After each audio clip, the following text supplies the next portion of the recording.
This is a presentation of Northeast Streaming Sports.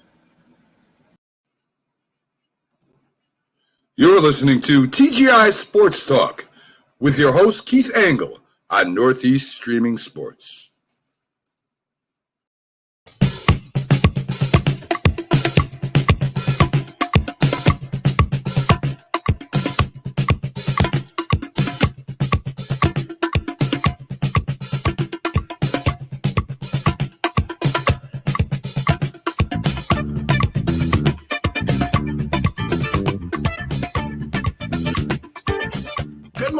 Good morning. Good evening, everybody. Keith Angle from TGI Sports Talk, College Sports Huddle, right here on Northeast Streaming Sports. And we're live on Facebook tonight, YouTube, Twitter. You can catch us tomorrow on all the podcast outlets that you can think of, iHeartRadio, Spotify. You'll also catch us tomorrow at noontime on Roku. Sorry, trying to get my head straight here. Hope you guys are all well tonight. Had a great time. I want to thank my special guest co-host last night for our Major League Baseball preview show, Drew Ehrlich. We had a great response from all the groups that we were able to post to. And bear with me one second, guys. I've got to make a change here in what we have. All right, we're going to let this go for a minute, but I'm a little worried about my audio right now. But anyway, welcome in, everybody. I want to thank everybody here tonight, actually. But we had a great response, as I said, to our Major League Baseball preview show last night. Tremendous response here on Facebook, on Twitter, Roku. So, again, thank you. Thanks to my co-host, Drew Ehrlich. And as soon as I can, I'm going to try to fix this internet connection. So hopefully you're okay right now.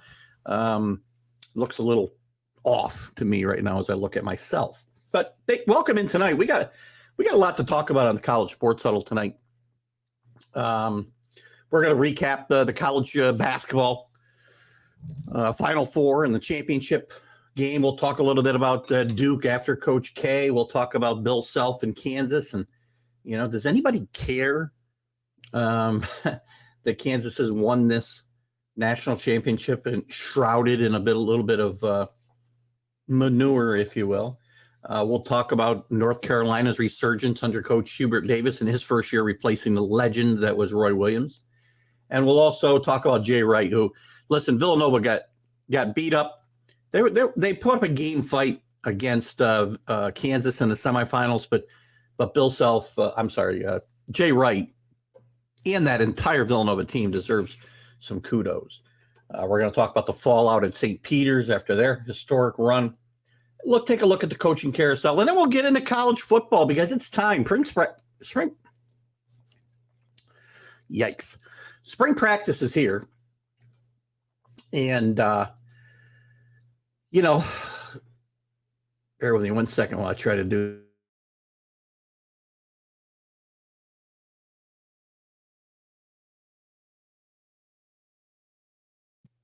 We should be back and we should be live, and hopefully this will be better. Anyway, spring football's here. We got lots to talk about. I want to get into the Arch Manning recruitment a little bit. I want to get into some conversation about the NIL collectives. I don't understand how this is even legal, guys, to be honest with you. I'll get to your comments here and welcome you guys in a second. We'll talk a little bit about what Texas team we think will get to the FBS NCAA playoffs first. And we'll talk about some other stuff going on. Big 12 commissioner resigns, steps down at a very important time for that term, or that league. So we'll see about that tonight as well. Good evening, Carlos. How are you tonight? Good to have you in. Self bringing motivation to the guys. Great motivation. I agree, but look at it.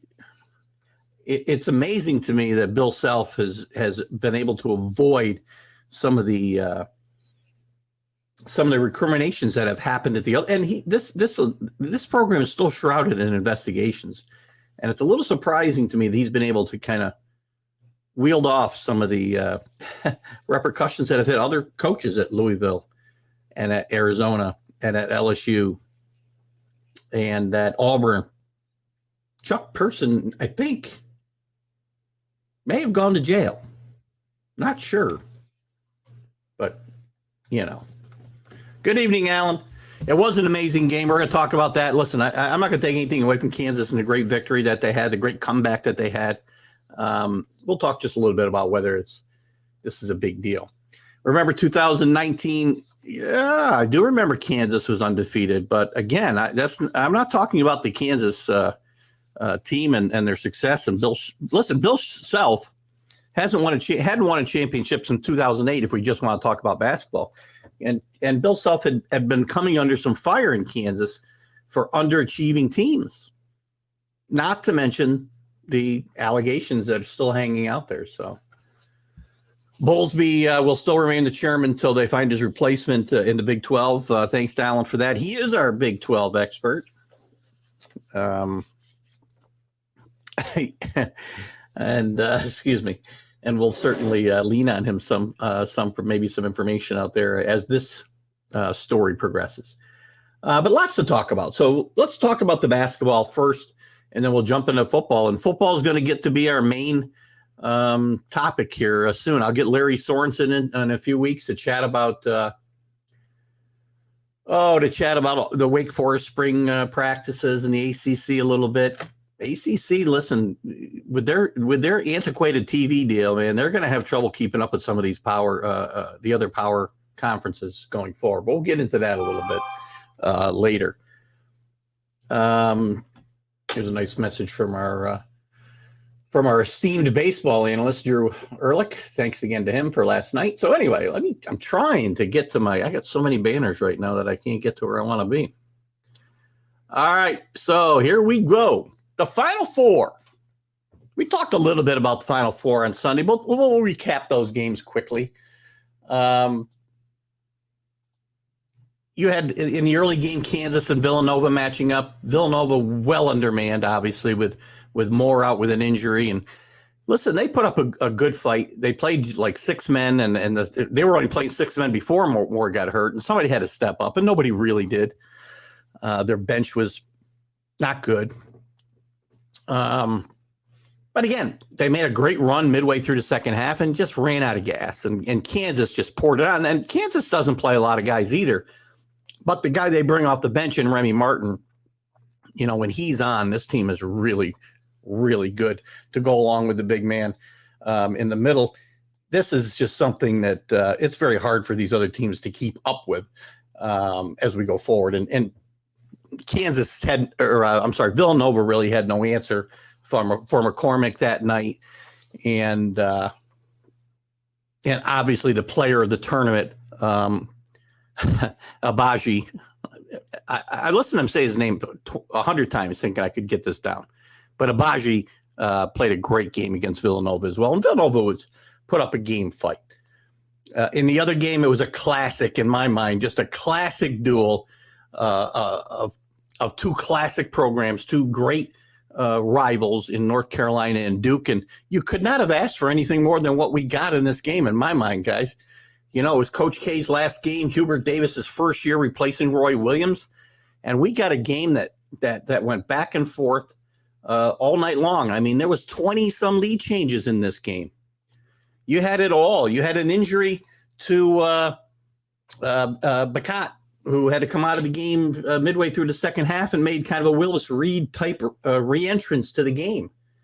A lot of drama, and you had a great finish to that game, and it was a final of 81-77, and Coach K goes out with a loss to his arch rival, and had to hurt a little bit, but he went out with class, and we're going to talk about it as we go forward. And again, it's amazing to me. We talked about this a lot, that teams with depth, really do better in this tournament. But these teams did not play a lot of guys off the bench. Duke went 7 deep. He did get 30-some minutes. I'm sorry, 43 minutes, I think, off the bench.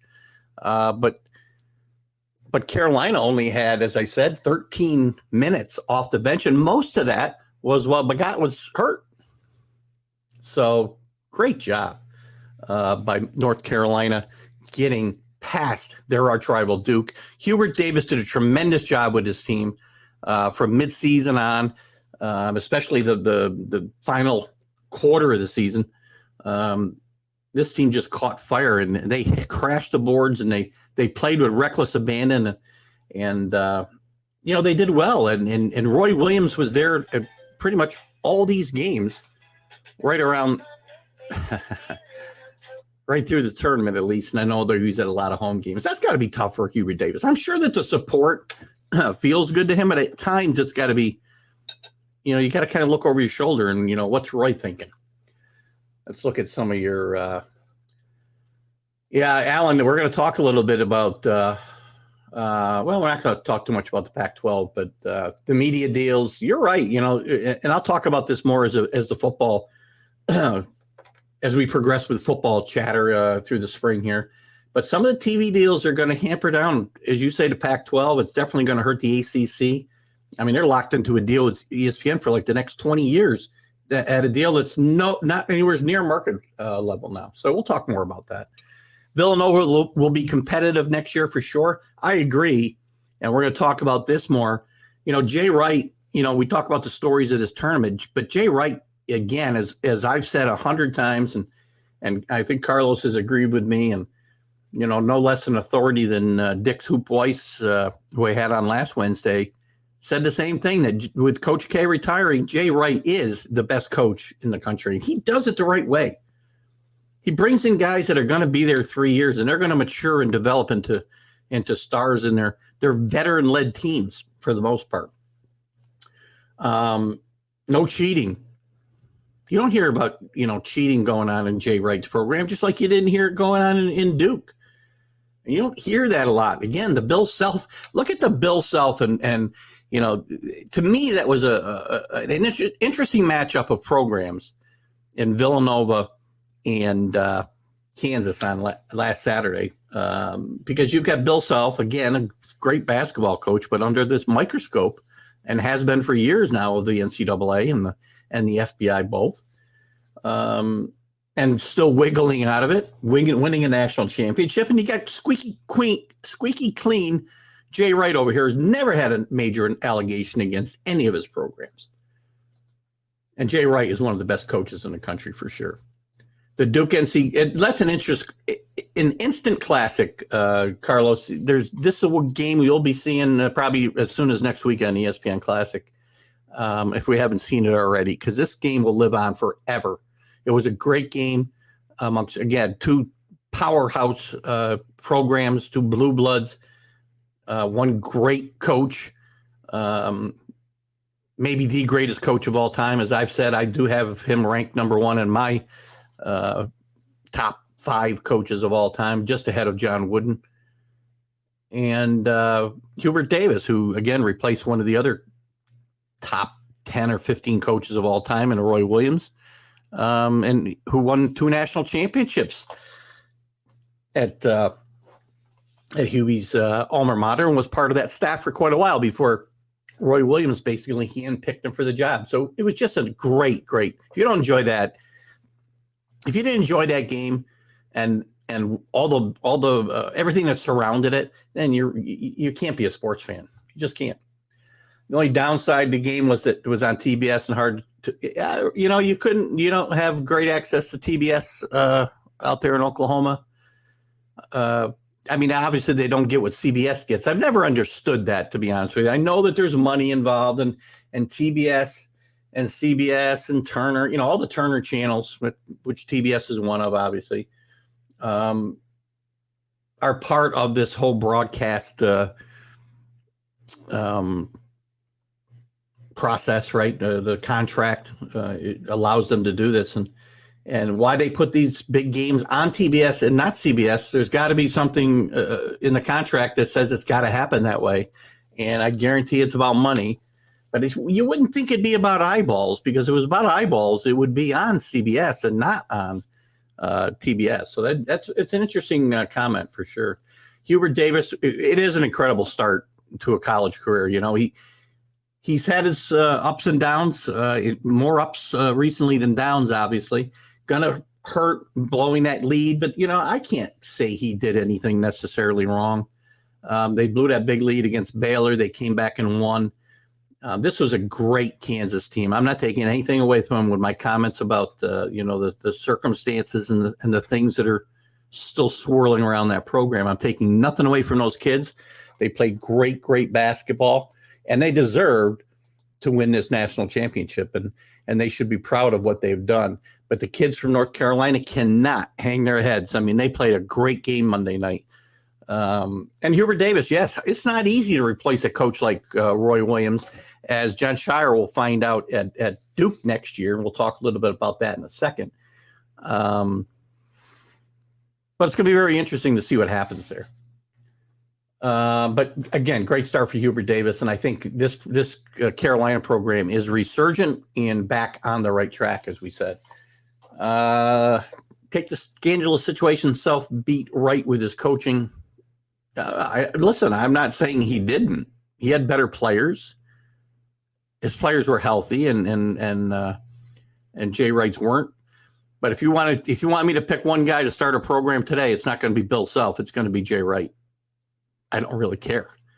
Again, I want guys who run a clean program, as well as have a chance to win national championships. And Jay Wright is a great example, as was Coach K throughout his career, that you don't have to,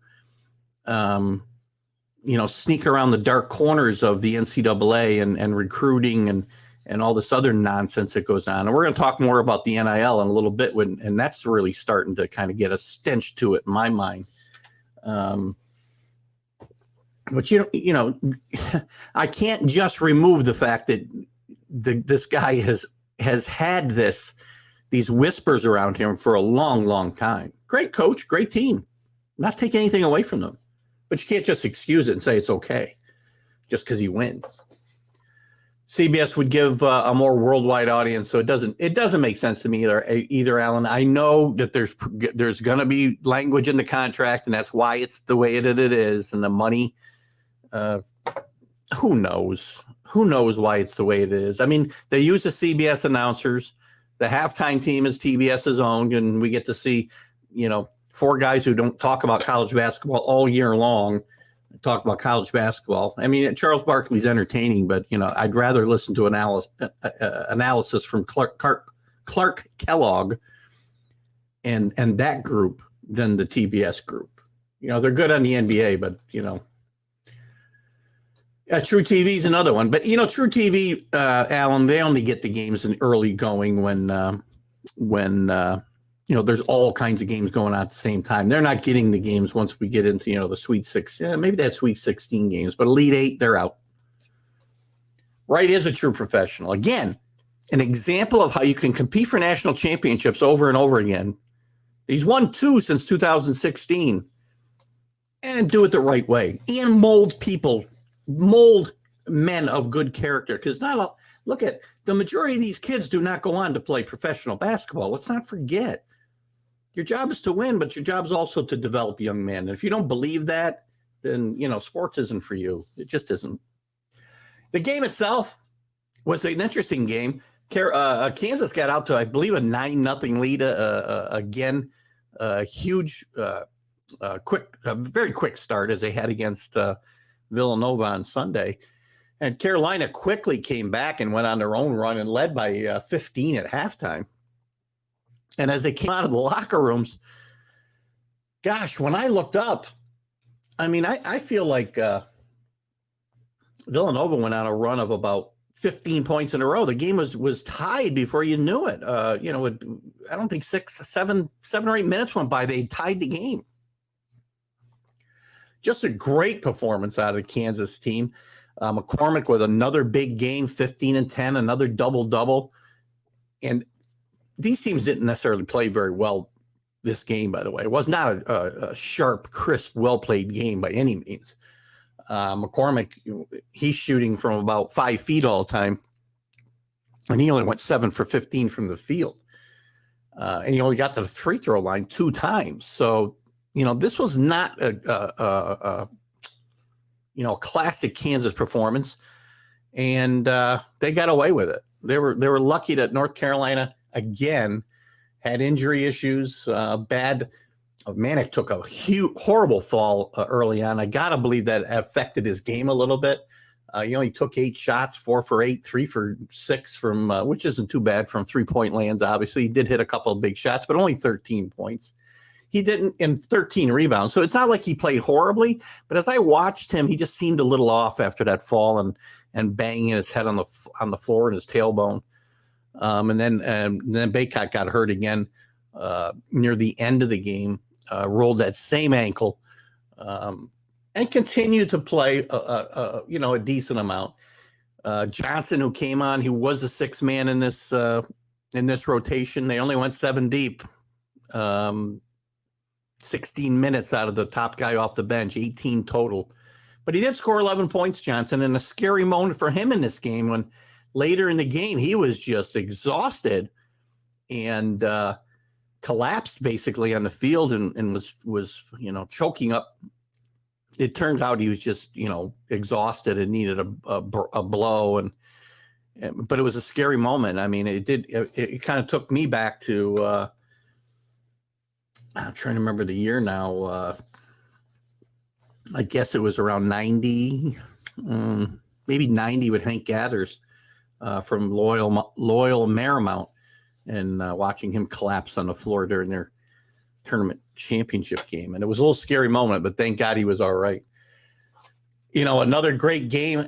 The starters, these starters from North Carolina played yeoman minutes. Davis played 40 minutes, all 40 minutes of this game, had 12 rebounds, 15 points, couple assists. Love played another, I thought, pretty good game, although he didn't shoot well. He's 5 for 24. So he did some other things well. Handled the basketball, played some defense, but his shooting 5 for 24. That's John Starks-ish, and against Houston in the championship game, and that was a pretty bad second half for Love, and that was a shame for him. He played a great game in the semifinal against Duke, and he just could not get the ball to go, and that included a 1 for 8 from 3-point land for Love. So not a good way for him to finish up the season, but Baycott, who's I think their best player. You can argue Manick might be, but he'll be gone next year. Baycott's the guy. If he stays, he got to the free throw line 13 times, unlike McCormick. Got 15 points total. Didn't shoot well from the field again, though. 3 for 13, and no 3-point attempts for Baycott. For Kansas, again, as I said, it was McCormick. It was Agbaje, who was just very consistent. Not a great game for him, 4 for 9, 12 points, but he's everywhere on the court, and he was the player of the tournament, and he did very well. So let's see what we got here.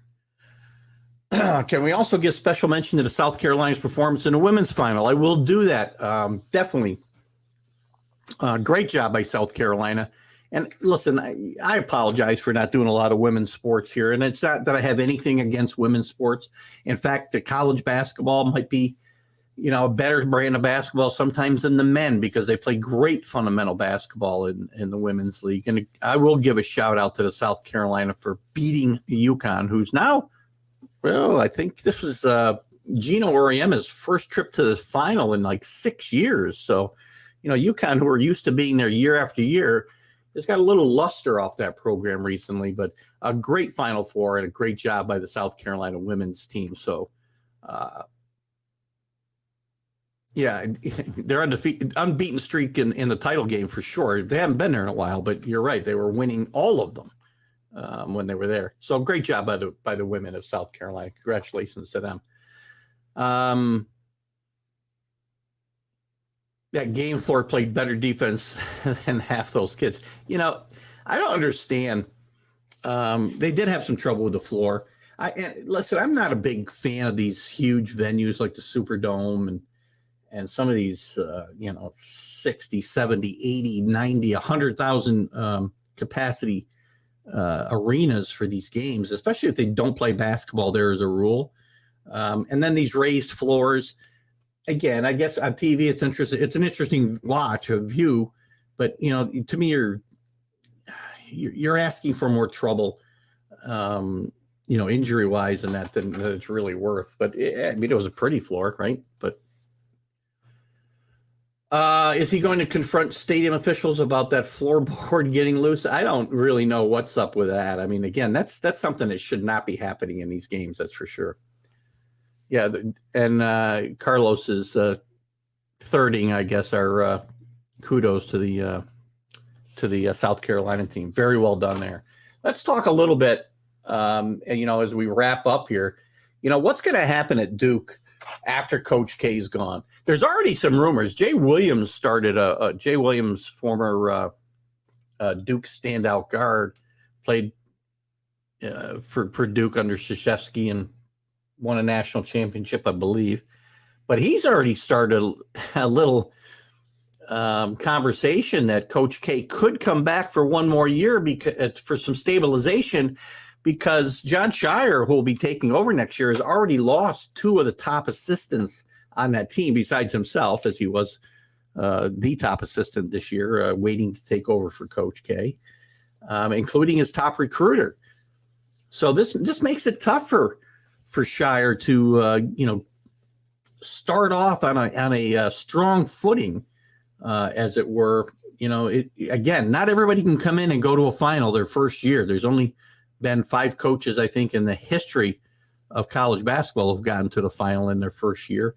And Hubert Davis would have been the first to win the championship in his first year. So John Shire's got his history against him. He'll have the coaches from the ACC and the other big schools sitting in kids' living rooms and, trying to talk some of the Duke recruits out of, into reneging on their commitments. And the guys who haven't committed, they're going to say, why are you going to Duke when they're going to be starting from scratch with a rookie coach? Now, they can point to North Carolina and say, right down the road, you've got a great example of why maybe we will not take a step back. But it's going to be very tough. So I do not think for a second that Coach K is coming back for another year. If you look at Mike Krzyzewski, he looks worn out. He's 77 years old, I think. A lot of years under him. He's had a bad back for years. If you remember back in the mid-2000s, he had a bad back, and he had just an exhaustion problem, and it basically had almost a breakdown and took a year off after, I think he coached 5 games. But he's listen, this is not an easy grind for a young guy, much less a 77-year-old man. And you can see that Coach K is looking a little worse for the wear. God bless him. I hope I'm, can do that when I'm 77 years old and coaching young men. And I do not think he's got any thoughts of coming back. And again, the talk is it would be to stabilize a program for one more year, but you don't know that you won't end up in the same situation a year from now. So I don't think that's going to happen. But John Shire is going to have it up. He's going to be up against it, trying to keep this Duke legacy alive. Now, if they bring some of these kids back, then maybe they'll be fine. And Duke gets less one and done guys than a lot of other programs. Coach K did go down that road for a while, and he's tried to move away from it a bit. And the one and done concept in my mind is something that's kind of passe anyway, because you see the schools that are winning now, they've got veteran leadership on those teams. That doesn't mean kids don't come and go. And they will more so, even with the one and dones in the transfer portal and all of that. So let's see what's Rick got. Good morning or good evening, Rick, by the way. I don't think I said hello to you. Good to have you in tonight. Let's not give Davis too much credit. This was the second game he blew a big lead. Again, I'm not saying that, he's Coach K or Jay Wright or any of these, even Bill Self or even any number of guys, but let's not dismiss the fact that he got a very young team, a very team short on depth and experience, and got them to the final in a year that he was predicted.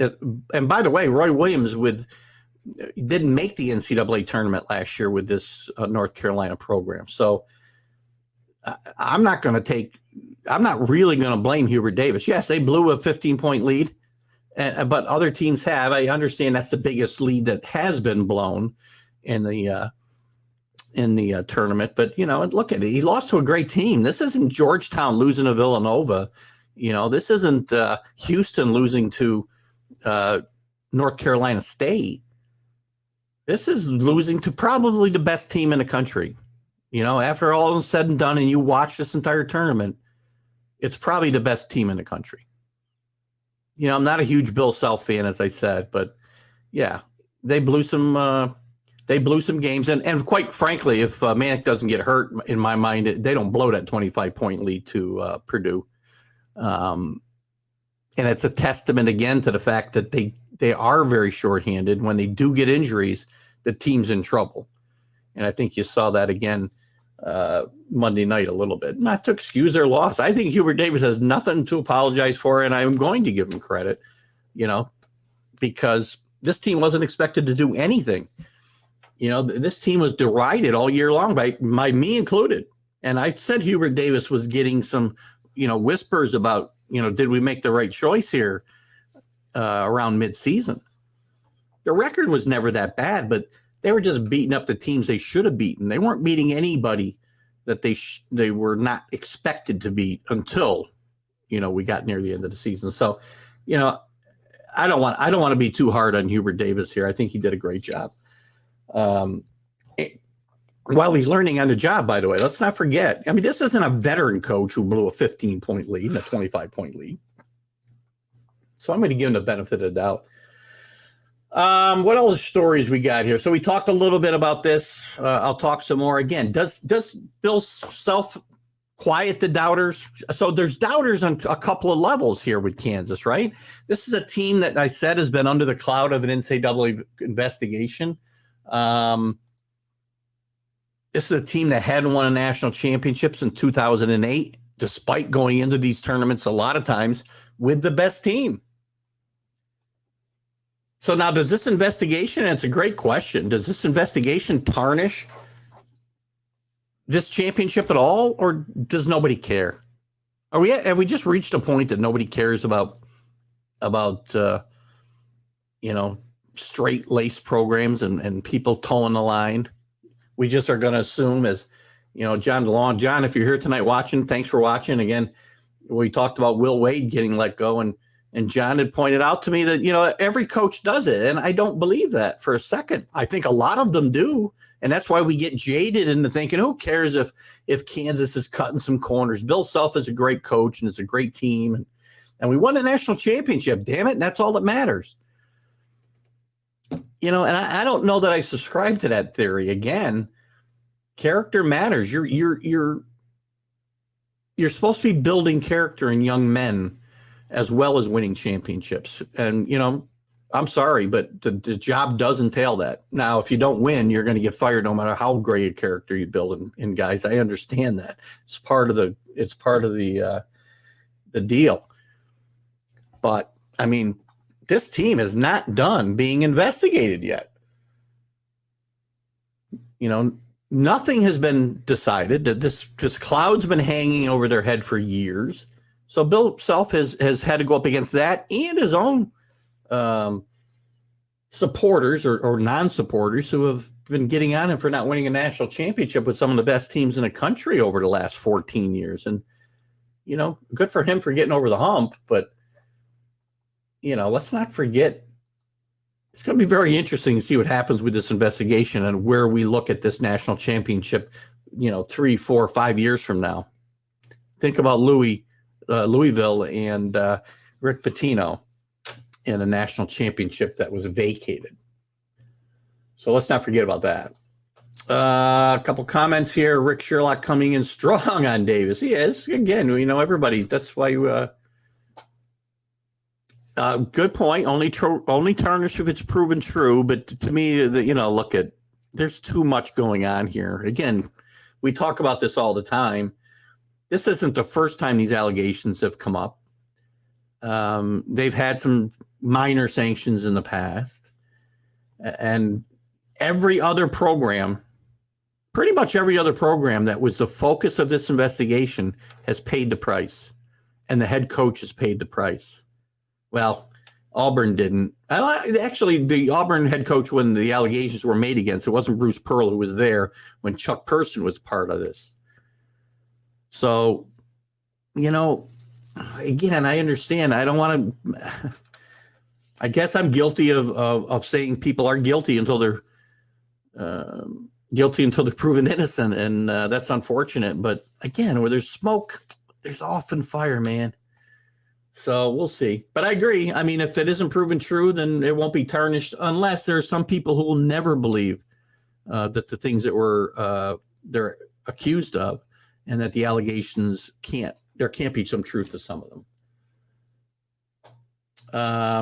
Let's talk about the brighter. Yeah, we'll talk about the brighter light of the HC. I am moving on from him, but I can't listen to me to do this show and talk about college basketball or college football or whatever. I'm not going to sweep this stuff under the rug. It's going to get talked about, and because again, you can't just ignore the elephant in the room. And I will continue to do that. So we're going to talk about St. Peter's and the MAC in a second. Carlos, first I want to go on a roll swap with you and Carlos. It's okay. Listen. As I say often, I'm a very opinionated person. It doesn't mean my opinions are always accurate, but I'm going to say what's on my mind. It's just my nature, and I'm going to disagree with you guys a lot, and you guys are going to disagree with me sometimes. We'll agree a lot too. Even Carlos, I agree with sometimes. Let's move on. I do want to talk. We talked already about the Tar Heels resurgence. So listen, Hubert Davis did a great job. We've already talked about that. So we won't talk about it anymore. Rick had made his point very clear. Jay Wright, best coach in the country in my mind, with Coach K retiring. You're going to see this team will continue to be consistent and year in and year out be a contender for national championships. Will you have a down year here and there? Yes, especially when you're going to recruit like Jay Wright does and get the kind of kids he does. But he's also got a chance at extended success over a period of years, because he does have kids that stay there and mature with the program and become better basketball players and good upstanding citizens for the most part. So I'm very happy to watch that. Let's jump into the St. Peter's thing. So again, while St. Peter's where's that? So while St. Peter's was, the Cinderella story of this tournament, 15 seed making it all the way to the Elite Eight before they ran into the Carolina buzzsaw in the regional finals. As exciting as that is, a few days later, they lost their coach, Holloway, to his alma mater, Seton Hall. For big money. I mean, he was making about $230,000 or $40,000, I think, at St. Peter's, and he signed a big contract. I don't remember. We had the numbers last week, but it was pretty good money, pretty close to $4 million, if I remember, a year. And now on the heels of that, probably their three best players, and this is a deep team, I get it, but their three best players, Doug Edhart, Daryl Banks, and Matthew Lee, son of Butch Lee. Great fun. I'll always say it. Great friend of this show, and a national championship and player of the year himself in 1977 at Marquette.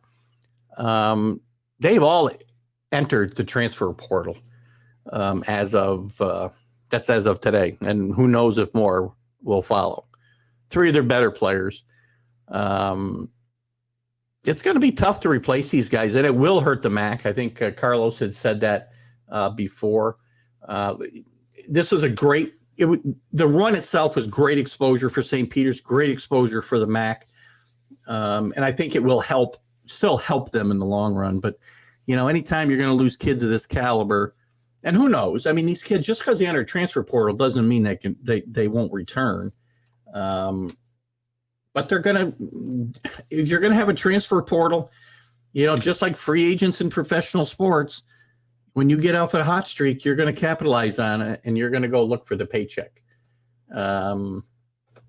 And again, for a paycheck in this regard may not be money in college from NIL or things like that, but it will be more exposure at a bigger school maybe, and maybe a contract in the NBA or overseas or whatever it might be.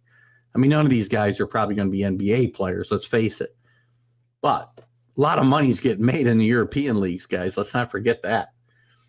So it's going to be very interesting to see what happens there. So as I said, you get this historic run, and then there's fallout to follow. And it often happens in these situations because the coaches capitalize.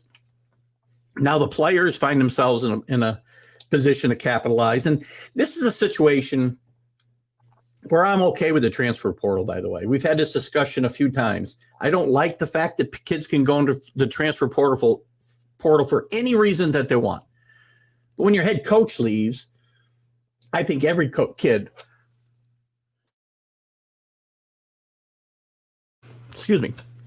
I think every kid should have the opportunity to move when his coach, who said he'll be there for 4 years, is gone. A little dry tonight. So it's going to be interesting to see what happens there.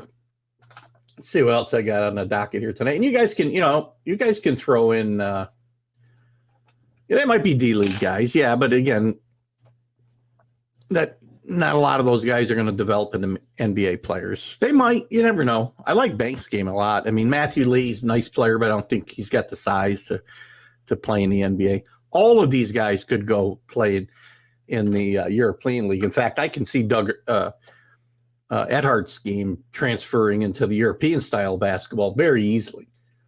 So that'll be interesting to warn. We'll watch that as we go forward as well. What else? The coaching merry-go-round continues. One of the interesting news items today, and we'll look at this. I want to look at this carousel in total, but Thad Matta, most recently of Ohio State, also coached before that at Xavier very successfully. Went to several Sweet 16s and Elite 8s. He went to a Final Four with Ohio State. His more recent teams stumbled, during the 2015 season and 2016 seasons. They stumbled and went to the NIT one year and didn't make any tournament this last year there before he left. But he took Xavier to an Elite 8 and made it to the NCAA 3 times in 3 years there. He goes back to his alma mater, Butler, who he coached way back in 2000 to a 24-8 record and into the NCAA tournament. So he returns to his original home, and it's going to be very interesting to see what happens there. Butler, I keep waiting for them to kind of make a move in the Big East, and they've really been stalled since Brad Stevens left there to go to the NBA. And this is a program that had great momentum when he was there and lost it pretty much immediately upon his leaving. So what's Rick got here? Question is, do you want to be a star at a small school or bench player at a big school? Very good point, Rick. Probably all these guys. I mean, look at, they beat Kentucky, right? But if you took any of these 3 kids, are they going to even play on Kentucky? Bench role might be even pushing it for them. Again, that's not to take anything away from them and what they accomplished, but the talent level is just not there. Matthew Lee, God bless him too, and what a workhorse. He was a walk-on at St. Peter's. Lavin to San Diego. Is this a true story? Let me take a look. I got my coaching carousel. Let's see. Where's San Diego? Not there yet. I guess he's being rumored for that. Look at Steve Lavin had a great run at UCLA, or good run at UCLA. Came east to coach St. John's, had great expectations. Didn't quite live up to them, as nobody seems to have done. Outside of Mike Jarvis for a few years since Louis Carnesecca left. Has done TV work mostly since then and in between his jobs. I like Steve Lavin. I really thought he was going to have a shot in New York City with St. John's, to be honest with you, and it never did quite work out. So it'll be interesting to see if he gets that job. Right now, That still sits empty, at least as far as what I'm looking at here. Sam Shaw was fired from that job. We'll go down the list of these real quick. Coach Lab, he does like California. I agree. I just hadn't heard him tied to this job yet. And San Diego, by the way, if you're interested, does play in the WCC along with Gonzaga and St. Mary's in San Francisco, who also has a new coach. Chris Gerlufsen was promoted from an assistant after Todd Golden left for the Florida Gators after taking the team to the NCAA tournament. Let's look around the American East. Maine did replace their coach, Richard Barron. They just decided to part ways. I mean, you always wonder what happened there. Decided to spend time with his family when he told he was going to be fired, probably. Chris Markwood gets the job there. East Carolina in the AC. This is the AAC. South Carolina, East Carolina. Sorry, Michael Schwartz is now the new coach there after Joe Dooley got fired. SMU, interestingly enough, Rob Lanier replaces Tim Jankovic, who had a great tie, 15-year tie, I think, to SMU. He retired, was an assistant under Larry Brown there as he revived that program. Rob Lanier has ties to the area here, their local area, as he coached the Siena Saints. Not terribly successfully, but he does get the job here at SMU, and that's a good job, I think, for Rob Lanier to get. Tulsa hires Eric Conkle to replace Frank Haith, who resigned. Duke, as we said, as John Shire coming in to replace a legend in Mike Krzyzewski. Louisville with a great hire, and I'll definitely I'll stop after this one and I'll go to some of your comments on what I've talked about so far. Kenny Payne, maybe the best hire this whole cycle. Kenny Payne, the former number one guy for John Calipari and the top recruiter at Kentucky.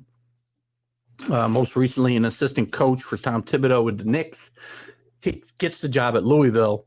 And a bit of a chore of rebuilding this, again, very successful program and getting it back to where it ought to be. So, yeah, I don't know. Austin P. I'll check that out in a second. St. John's is a tough university job. I agree. You know, look at Louis Carnesecca was able to keep the New York City kids here, and that's why they would win. SMU's on the up. You know, listen, that's why I say it's a good job for Rob Lanier, and because SMU and the AAC is not a terrible league with Houston. Memphis is on the come with Penny Hardaway. SMU's had some really good seasons in the past decade. Most of them when Larry Brown was there, and Larry Brown, by the way, is also an assistant coach still helping Penny Hardaway at Memphis. If you weren't aware of that, nearly 80-year-old, or maybe he is 80-year-old, Larry Brown is still coaching kids. In the Atlantic Sun, Florida's Gulf Coast hired Pat Chambers to replace Michael Fly, who was fired. George Washington, they hired Chris Caputo to replace Jamie Christian, who was another ex-Siena coach who left here after one fairly successful season to go to George Washington. And you know what? He might better have stayed where he was. He had a pretty good job. The MAC's not a bad conference to coach in. You're not going to get rich, but he might better stay there and build his resume a little bit, because you might have got more than a couple of years at George Washington if you had. So that's a shame there. Very interesting. LaSalle brings back 77-year-old Fran Dunphy. Great college coach, very successful at Penn, very successful at Temple. Many trips to the NCAA tournament and has gone deep into tournaments with these teams. Comes out of retirement to replace Ashley Howard at LaSalle. LaSalle at one time was a really good basketball school. You go back as recently as I guess it's not that recent now that I think about it. I forget how old I am sometime. 80s when Mike Dean was here at Siena. LaSalle had some really good teams when they were playing in the old, I think it was the Metro. I can't remember the name of the conference then. They weren't playing in the MAC then, I don't think. But LaSalle moved on to the A10, has had trouble ever since.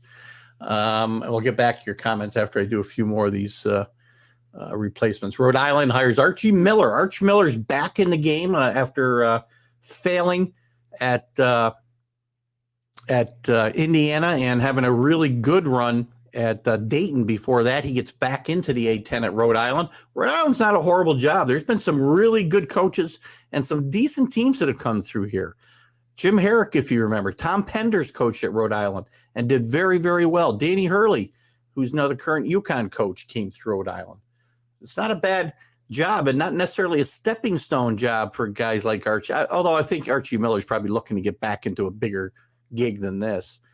But he really failed in his one attempt at Indiana. UMass hired Frank Martin, recently fired by South Carolina. If that's the same Frank Martin, I believe it is. Let me check. Can't do it. I got to believe that's the same Frank Martin that just got let go. Yes, it is. Just got let go by South Carolina. So, Frank, that's a good catch again for UMass, who maybe, listen, they've had one good run. That's when John Calipari was there. And that's their only real successful run that I can remember. I mean, other than that, Julius Irving going to school there is their claim to fame. But, listen, the A10 is a good league. I think it's a very undervalued league, and I think guys should pay more attention to what goes on there for sure. What do you got here? Fordham program is getting better in the MAC. Fordham's been down for a long time. Another school out of the New York City who has had up and down success over the years. If you probably don't remember, Carlos, maybe you've read about it, but a great coach by the name of Digger Phelps took Fordham to I believe a 23-1 season before he got the job at Notre Dame, and that was their last really successful season. They've had some decent teams, on a lower success scale than the Kentuckys and North Carolinas of the world, but I would think the MAC would be good with some strong teams in the city. They're better when Manhattan is good. The league's just better. Iona's good now. When Manhattan's good, or if Fordham can get good, that would be good for the MAC for sure. Digger had a great run at Fordham. 2 years, I think, is all he was there, and certainly turned that into a long career at Notre Dame, and then a long TV career after that. Oh, excuse me. In the Big 12, Kansas State hired Jerome Tang to replace Bruce Weber, longtime coach. Bruce Weber had a really good career through, for the most part. In recent years, it wasn't so good, but he had some really good teams at Illinois. He went to a Final Four. He lost in the final, I believe, to North Carolina when Roy Williams won his first national championship at North Carolina. I'm going to put my neck out on whether that fact is right, but I do believe I'm dead on with that. And somebody can correct me if they think I'm wrong. We talked about Todd Matta replacing Laval Jordan at Butler. Seton Hall, we already know Shaheen Holloway replaced Kevin Willard, who went to Maryland to replace Mark Turgeon, who just couldn't get it going. Maryland's another storied program. Great teams in the 70s and under Lefty Driesell, and could never get past North Carolina State, and Duke, and get over the top when at a time when you didn't have 64 teams in the NCAA tournament. There was a lot of years Lefty Driesell's Maryland team did not even get to the tournament and might have had the second or third best team in college basketball. And more recently, they won a national championship with Mark Williams at the helm in the early 2000s, I want to say. Where else we got to go here? Xavier, Sean Miller returns home. Sean Miller, most recently fired at Arizona, as we talked about. Part of that got caught up in that scandal that we talked about with Kansas. The same investigation, basically. He's gone back to his roots. He started out coaching very successfully at Xavier, and he returns to Xavier, replacing the fired Travis Steele. Xavier is a very funny team this year. I mean, they played very, very good basketball at the beginning of the year, and they faded down the stretch. Somehow still stayed on the bubble for the NCAA tournament. But this is a team that you better watch out for in the Big East, because they've always had a chance to do well, and they've always overperformed. Not always, but often have overperformed. And I think Sean Miller will probably bring some of the luster back there. Excited to see Houston and Cincinnati bring to the Big 12 next year. Yeah, it's a great point, Alan. And we'll talk more about that as we go forward here. I don't know. The BYU will probably do okay in football there. UCF be very interesting. I think this move will help the UCF football program. I'm getting off track here a little bit, but I'll talk about this just for a second. And then we'll touch on it a little bit when we get to the football section. But listen, UCF has got some of the best facilities in college football right now. There's been an influx of money from boosters and improving all their facilities. And getting to this power conference is going to be a huge boon, I think, for UCF. And we'll be talking a lot about that as we go forward this year, as we ramp up towards that. It'll be the Big 14 for a year, I believe, right, Alan? And then the other carpetbaggers will be leaving for the SEC. Careful what you wish for. Sacramento State, David Patrick replaces Braden Laird, who was an interim there. High Point, nice story here. Gigi Smith, replaces his dad, Tubby Smith, who resigned. Had some health issues, and Tubby has had a great career. He's taken a bunch of teams to the NCAA tournament, from Minnesota to Georgia to Kentucky to Tulsa, all over the map, and won a national championship in Kentucky, and it was a historic one as well. So great job there. Maryland, as we said, Kevin Willard replaces Mark Tungeon. I don't really care about there. Louisiana Tech, Talvin Hester replaces Eric Kenkel. Cleveland State, they lose Dennis Gates, who left for Missouri. Dennis Gates has been talked about all the big jobs the last couple of years at Cleveland State. Did a great job. He was in line, for the Oklahoma job last year, and the last 2 years, his name has been tied to almost every major opening in the country, and he finally finds his new home at Missouri. Missouri's a good basketball program that's been, had some tough times of late in the SEC, but when they were in the Big 8, man, they were a really good basketball team. St. Peter's job's not filled yet. Going to move this along a little bit. Looking for Todd Golden took the job, as we know, in Florida after Mike White left for Georgia, who had fired their coach, Tom Crean, who's been around the block a few times as well. Was at Indiana, had some good success early on, then petered out, and really had a good career. Marquette got them to an NCAA Final back in the early 2000s as well. They lost to, I don't know. I can't remember who they lost to now. This one I'm forgetting. That'll come to me maybe. We talked about that. LSU gets McOwen.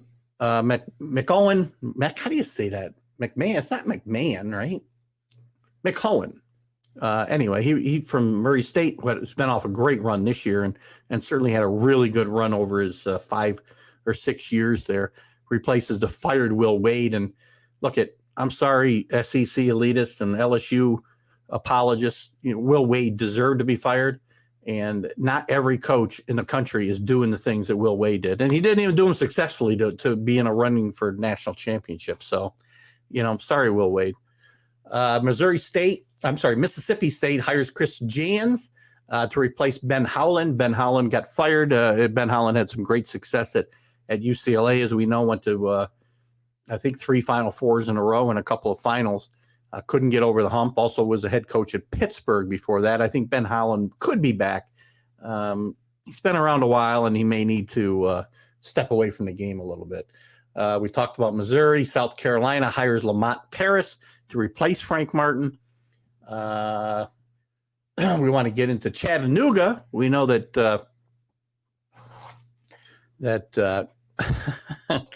Carlos likes Chattanooga. Dan Earl gets the job. Lamont Paris left for South Carolina. Did a great job at Chattanooga, by the way. VMI still left open. Dan Earl left for Chattanooga. Northwestern State hires Corey Gibson to replace Mike McConaughey. Let's look at these. Georgia State, not a big story. Jackson State hires Mo Williams to replace Wayne Brent. New Mexico State hires Greg Hillar to replace Chris Jans, who did a great job there, as we know, who left, as I just said, for Mississippi State. So that's kind of the rundown. You still got a few jobs open. You could still see a few jobs open up. You never know who might be making a jump to the NBA here and there. You know, there's always a team or two who's going to make a run at some top college coaches. I don't know that we're going to see that or not. Basketball as well. Yes, I think Alan, we'll get back to the Big 12 conversation, I promise. Speaking of Austin Peay, Rick Sherlock, in July, they move over to the Atlantic Sun Conference from the Ohio Valley Conference. Very good point.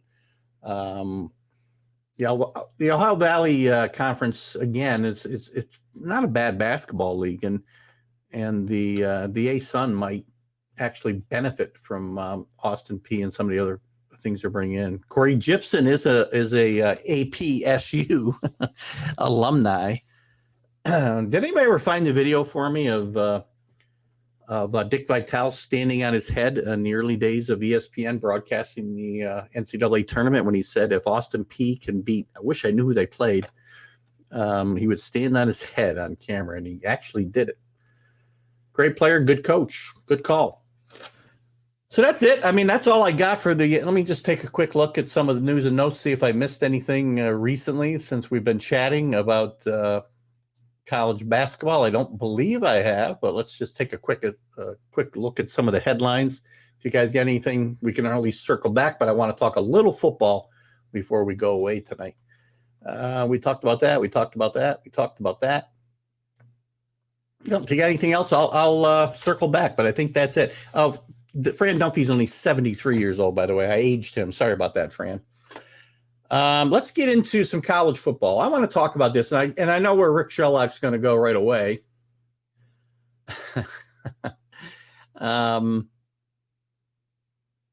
Let's see. Didn't I say something here about Arch Manning? I thought I had a...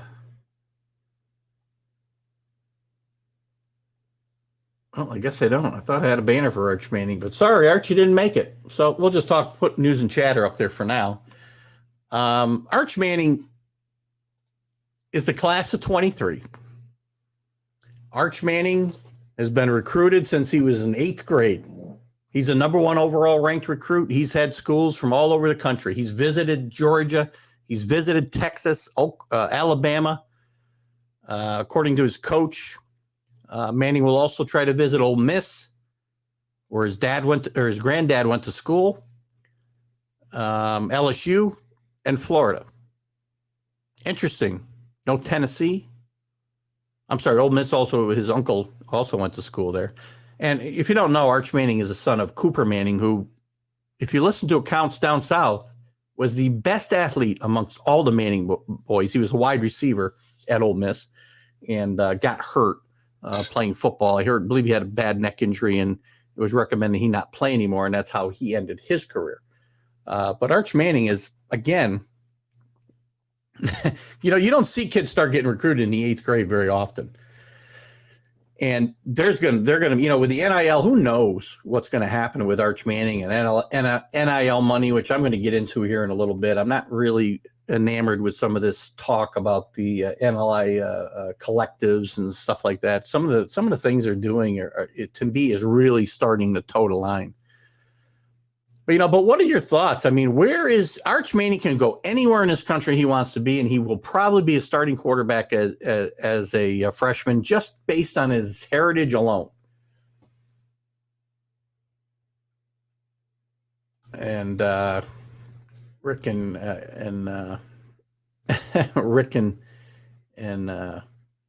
what's his name? Carlos still talking about ASPU. Carlos is an alumnus, if you haven't figured that out. I did see the picture. Very interesting you bring this up. Rick, and I know that you're very excited and are dead sure that Arch will be choosing the Georgia Bulldogs. I'm not so sure. Watch out for Ole Miss in this whole thing. Watch out for Ole Miss, because Archie does pull a lot of strings in this family still. And I did see the picture. Billy Pulver, very good friend of the show and very good friend of mine for a long time. He pops up like Waldo all over the place. You never hear he's gonna be somewhere until he's actually there. I had no clue he was going to the NCAA tournament. He posted some pictures around town. Rick and I were talking Saturday about whether he was really there or he was kind of making it look like he was there, but he was there. We saw a picture of him with Archie Manning over the weekend, and I saw pictures of him from the rafters of the Superdome. I think they gave him a seat up in the catwalk there somewhere. I'm not sure. I wish Billy were with us tonight and we could get some feedback. I should have invited him on to give us like a firsthand account of what it's like to be a fan at the Final Four. Maybe we'll get Billy to come on Sunday and talk about that with us for 5 minutes. That'd be enough, right? But it's going to be interesting. And, if you guys, where Arch Manning's going to end up is going to be very, very interesting. If I'm Archie Manning, I would go to Vanderbilt. It's Arch, by the way. His name, I don't think his name is Archie. I think his name is Arch. But it's going to be very interesting to see what he does here. Again, I've mentioned the schools that he's visited, right? But I think you're also going to see him look at other schools. I don't think the Notre Dames are going to get him. I think this is going to come down to Texas, LSU, and Ole Miss. That's what I think. And don't rule out Ole Miss in this discussion. That's just a feeling I have. Again, it might be tough to turn down the allure of being the Alabama, sorry, Rick, or the Georgia starting quarterback.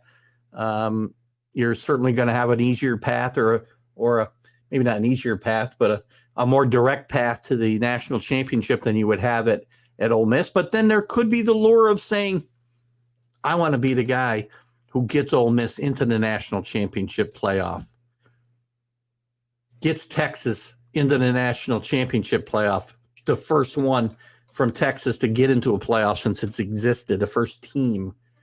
Might be interesting. Carlos is thinking SEC schools for sure. Well, I just named 3 because by the time he gets here, Texas, well, I guess Texas won't officially be in the SEC yet, but I don't think that would eliminate them from consideration here, because I think if it's not his freshman year, it'll be his second year that they'll be in the SEC. Archie had a cup of coffee with the Vikings towards the end of his career. You know what? I tell young people all the time, when they talked about Peyton was a great player. Not my favorite, but a great player. And I like him more now that he's retired. And Eli, who I've got some issues with for obvious reasons. Best description I heard of Eli was he was Jay Cutler with 2 fluke Super Bowl wins, but we'll let that one lie. Archie Manning, their dad, was probably could have been the best quarterback of any of those guys, but he was, his career took him to a team. You look at teams today, the teams that are the dregs of the NFL, they were nowhere near as bad as the expansion New Orleans Saints that Archie Manning ended up playing the bulk of his career with until he got traded to Houston late in his career. He was already used up. He had to run so much. He got beat up so badly. And Archie Manning was still considered one of the top quarterbacks in the league. His numbers won't look good to you guys who get all wrapped up in passing stats because of the way the game is played today. But Archie Manning, don't make a mistake about it, is one of the most exciting college football players in history. And if things had worked out differently, if he had a dad like himself who was able to get, orchestrate a trade of Eli from San Diego to the Giants because they weren't going to ever sign with San Diego. Archie didn't have that kind of pull then. Archie Manning's career might have been looked on differently than it is today. Georgia or LSU is a call for Carlos. I still think Ole Miss is going to have a little bit of lure, but I think it's going to be LSU, Texas, or Mississippi. We'll see. Cutler went to Vanderbilt. Yes, he did. Good point. And he does not. Does he strike you when you see Jay Cutler? And I'm sorry, Jay, if you're watching the show, I hope you are, and I hope you'll share it with all your friends. But when you see Jay Cutler or see him interviewed, or does he strike you as a Vanderbilt caliber student? Remember something, Vanderbilt doesn't win football games or basketball games or Division I sports as a rule because this is a very highly thought of academic school along the lines of Duke and Stanford. But when you see Jay Cutler, do you think of, oh my God, that guy's a brilliant Rhodes Scholar? Good point, Rick. Doug Sutherland, rest in peace. It's been a tough last year or so for the Vikings. They've lost some great players, in recent months. And Mick Tingelhoff not too long ago, Doug Sutherland recently. I did forget last night too, and I know this is my college sports show, but I did forget to bring up last night during the Major League Baseball preview the Tommy Davis, a great right-handed batter for the Dodgers. Was a great hitter and then broke his leg, and his career kind of took a huge turn downward. But he was one of the first DHs in baseball. He was one of the guys that the DH was made for back when the DH wasn't, it was made for old guys we want to keep playing, like Orlando Cepeda and Henry Aaron and Tommy Davis. So again, forgot to bring that up last night. So rest in peace, and our prayers go out to the families of Doug Sutherland and Tommy Davis. His bank account says otherwise. Who are we talking about? Cutler? Yeah, he made a lot of money being a crappy football player, that's for sure. God bless him. So I guess maybe that makes him the smartest guy in the room, right? Carlos, so you probably got me there. So anyway, that's our Arch Manning update. We'll be talking a lot more about that as we go forward. I want to talk about a couple other things quickly. I want to get into this conversation about the NIL. Where is that? I put my banners together this afternoon, and do you think I can find them when I need them? I got stuff from last night here, and the stuff I did this morning just isn't there. Maybe it's down here. Oh, dear. No, I don't know where that is. Let's talk about the NIL, and let's talk about, boy, I got stuff like all over the place here. Oh, my God. You can't make this up, man. We'll just stay on chatter. Let's talk about NIL and NIL collectives. So now, it wasn't good enough that we could go out and offer, De'Aaron King from Miami $1 million or $750,000 contract to link his name to the Florida Panthers, let's say, or to pay the quarterback who was going to go to Ohio State $1 million to lend his name to whatever he was going to lend his name to when he got to Ohio State, except he never got there. Now we've got schools who are basically putting a collection plate out for their alumni to contribute to, so they can take that money that's put in from all different places and distribute it out to players that are going to be attending their university. Now, don't forget that one of the restrictions of the NIL is that they cannot be used as a recruiting inducement. Well, tell me, first of all, that was never going to happen, right? We knew that wasn't going to happen. We knew it was going to happen, excuse me. And they're starting to toe the line now. There's an unnamed recruit out there, and now when these stories come out, there's always a disclaimer that, this was not money that this money in no way had anything to do with player A selecting University B. There's an unnamed player out there who's about to go declare for an unnamed school out there who's got an $8 million NIL agreement through this school and their collective, their NIL collective group efforts. You know, I said when the NIL started, it was going to be a slippery slope. And if you thought that these schools weren't going to use it as a recruiting tool, you were crazy. And if the NCAA thought, oh, we'll just let the schools police themselves in the states that don't have any regulations, you're just asking for trouble, because they don't know how to walk a straight line, guys. They just don't know how to do it. You know, they'll offer up money to guys who've already committed because they just want to make sure they don't lose them. You know, like framing innocent man, like framing a guilty guy. Like the LA cops framed a guilty O.J. Simpson. It's another story we'll get into one day. It's probably not good for this show, but I am convinced, by the way, that LA cops framed O.J., but I'm also convinced at the same time that O.J. committed the murders. So that tells you all you need to know about that story. Anyway, someday we'll get into that. But the NIL money is just to me, it's we're walking a tightrope here, and this thing is going to blow up.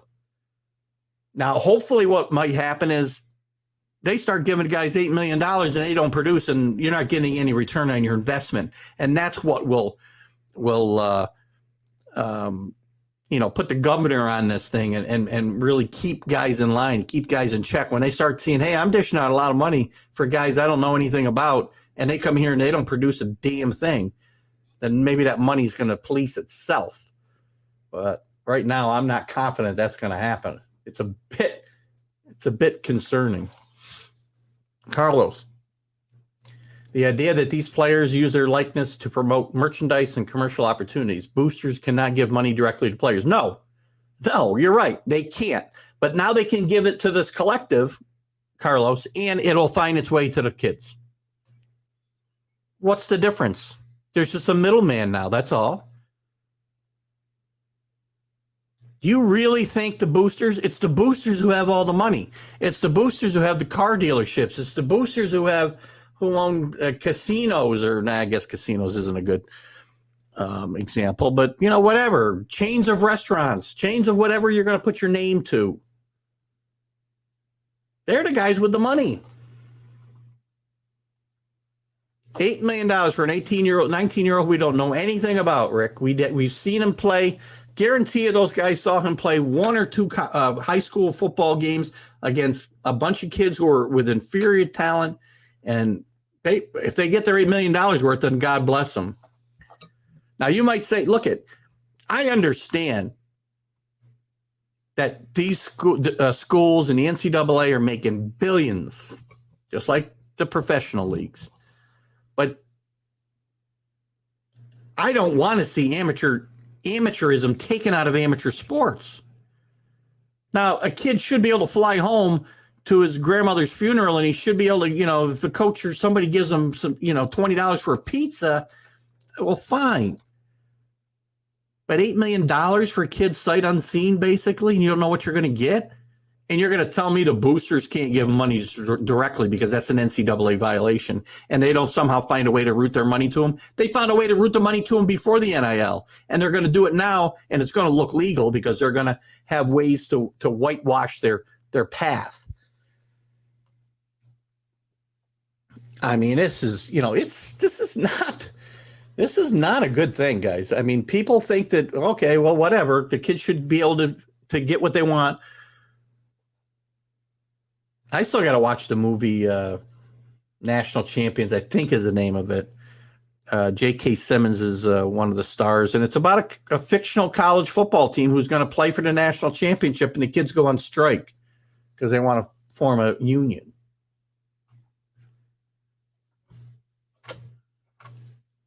Yeah, it's an opportunity for kids to make money in school. Yep, and it's a great way to ruin a kid's life, stunt his growth. It's a great way to manipulate for boosters. And Carlos, please don't think that this is altruism here. There's going to be a quid pro quo here, and these kids are not going to come out on top of this thing. They're not. And don't think that the boosters aren't going to get involved here, because they already are. Who do you think fills the coffers for these NIL deals? I'm not sure where do you think the money's coming from? NIL structured payments and services that are sorted by the NCAA. That still doesn't make me feel any better. Disband the NCAA is it's one of the most corrupt. It's really wonderful to have the corrupt NCAA investigating corrupt college football and basketball programs. That makes you feel better that the NCAA is supporting the structured payments and services. God, thank God that's not the FBI.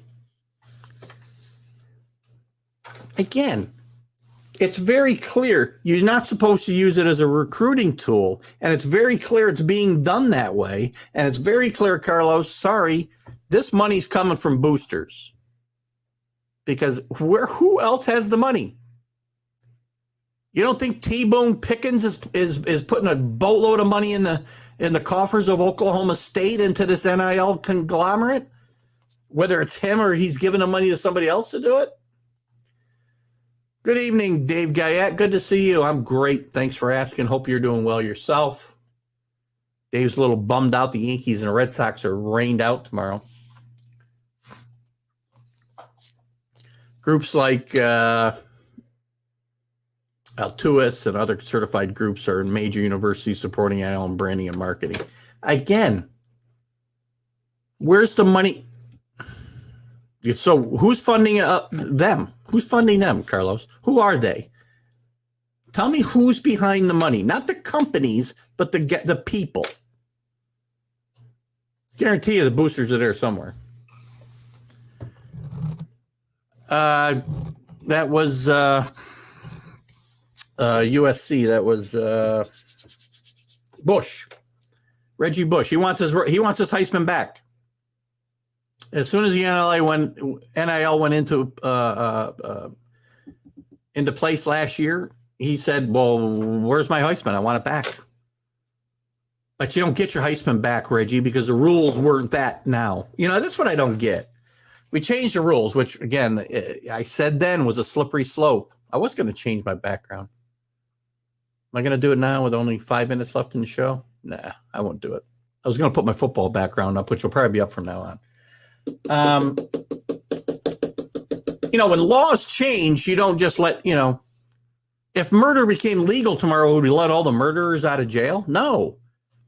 If the speed limit changes, if I get a speeding ticket in a 30-mile-an-hour zone, right, and they raise it to 50 the next week, or 2 months later, I can't go back and say, well, give me my speeding ticket money back.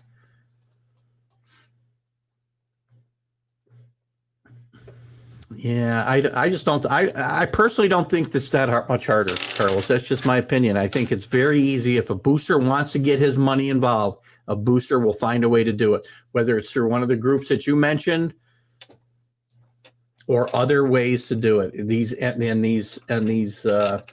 collectives, again, it's we continue to. I said it would be a slippery slope, and I guarantee you, we're sliding down that slope right now. And they'll do everything they can to make it look like they're not committing recruiting violations by offering up this money. But it's only a matter of time before this whole thing blows sky high. It's a question whether it'll be football or basketball first. Yeah, I gotcha. You think Nike's really sponsoring these kids that, maybe an $8 million contract? Do you think they're down in Chattanooga giving kids NIL money? No, they aren't. I don't understand what you're trying to point out to me, Carlos.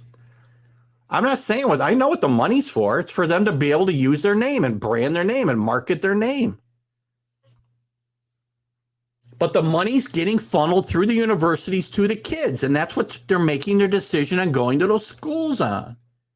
That's a recruiting inducement. Can't be used that way, and guarantee it is. Yeah, Kenny's right. Follow the money. Follow the money. It's illegal for athletes to get house payments and buying fancy cars. Did you see what LeBron's mom was driving when he was in high school Just saying.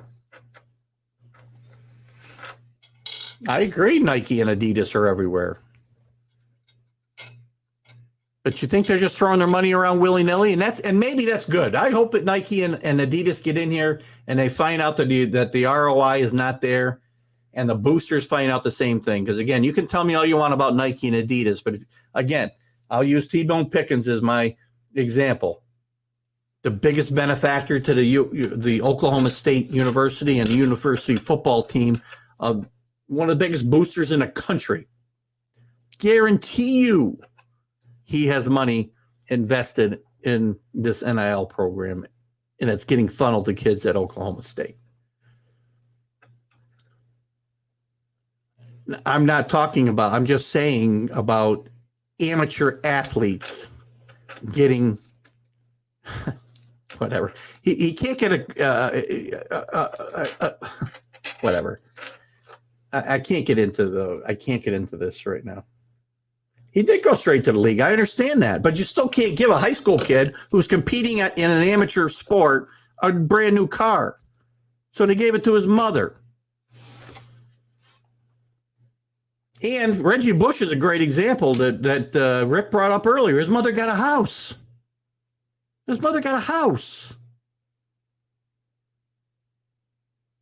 That's before NIL.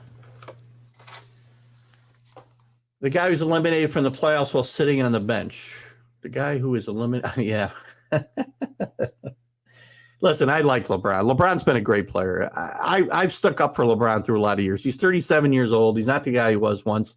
This Laker team was very poorly constructed. This wasn't necessarily LeBron's fault, unless he insisted on getting Westbrook instead of DeRozan. Then it's his fault. Reggie Bush, well, there's a lot of dumb families out there, Carlos. This is my point. They will be taken advantage of, and kids will lose out. They will lose their professional careers, and they'll blow all the money that they got. History repeats itself. These situations, listen, I'm not saying kids shouldn't get some kind of financial assistance, and again, I guess $500,000 education is not enough anymore. But yeah, if he needs money for pizza, then fine, let him have it. If he needs to get home to his grandfather's funeral, give him a plane ticket. Yeah, you could do that. Record a show for me, Carlos, because I'm not going to spend an hour talking about it, but because, again, you're never going to change my mind. And I know you're a marketing guy, and I understand you know that business better than I do. I will not dispute that. But I know, because I've watched the dirty, sneaky stuff that goes on in the NCAA, the world of the NCAA. And as long as these schools are in charge of policing themselves, and the NCAA is not policing this, I guarantee you they're not. They said they were not going to do it. They said states that didn't pass laws that put in regulations, the universities would police themselves. Let the students go to school and not pay them. It's all about money. It is all about money. And get an education, too. Keep saying it. You're wrong. Again, we'll argue about this one till the day breaks. Boosters are involved in the NIL. They can't be, but they are. Again, you think all the money comes from Nike and Adidas and that's it? That's not where all the money's coming from. The Florida Panthers gave De'Aaron King money, right? There are boosters that are paying kids, maybe not at USC, but they own car washes, they own car dealerships, they own this, they own that, they own diners, food, chain restaurants. Whatever. We're not going to get anywhere tonight. We'll talk more about it. I thank you guys for coming in tonight. Carlos and I will be on Friday with Are You Serious? I haven't talked to Carlos about our topics, but I think we'll be talking Mets and Yankees outlook, and I don't really want to get an NIL with him on Friday, but I will get prepared for that conversation because I know Carlos is going to defend the marketing geniuses of the world because he is one. He knows his stuff. I know dirty politics in the NCAA. They don't mix well. Anyway, it's been great. Carlos, thank you. Rick, thank you. Dave, thank you. Alan, thank you. Who else has been here tonight? I missed. Whoever I missed, I apologize. All you guys that'll watch this later, thank you.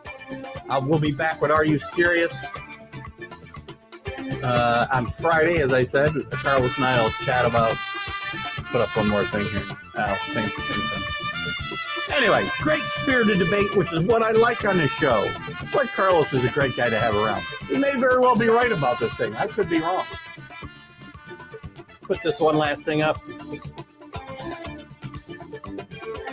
I have no problem with that, Rick. I really don't. It's about when the money's come from the outside and it's not policed. Sorry. Guys, great show tonight. We're going to be talking more football next week and in the weeks to come. We'll get Larry Sorensen in here to talk about the ACC spring stories. Keith Engel, TGI Sports Talk, right here on the Northeast Streaming Sports Network.